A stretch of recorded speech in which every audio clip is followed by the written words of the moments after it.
আমি এখন বানাবো কলার মালপোয়া। কলা নিয়েছি, দুধ নিয়েছি, মৌরি নিয়েছি, ময়দা, চিনি আর নুন। চলো এগুলো বানাই, তারপর তোমাদের দেখাচ্ছি। তার মধ্যে চিনি দিয়েছি, চিনি দিয়ে কলাটাকে ভালো করে মেখে নেব।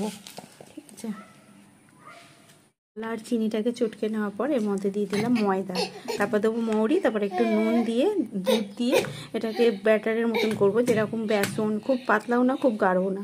চলো ব্যাটারটা করি, তারপর তোমাদের দেখাচ্ছি। আমার ভালোভাবে মাখা হয়ে গেছে, দেখতেই পাচ্ছ। এটাকে 10 মিনিট রেখে দিই, তারপর এটাকে তেলে ভাজবো। ঠিক আছে, আমার ছেলে চিল্লেই যাচ্ছে ভাজতে। চলো তেল গরম হয়ে গেছে আর 10 মিনিটও হয়ে গেছে। আমি বড়াগুলো একটা একটা করে দিয়ে ভেজে নিই। ফোনটা রাখি, হ্যাঁ, এক হাতে হবে না আমার। সবগুলোই প্রায় ভাজা হয়ে এসছে, কটা ভাজা হয়েছে, এটা এই যে তেল, আর এই কটা হলেই হয়ে যাবে ব্যাস।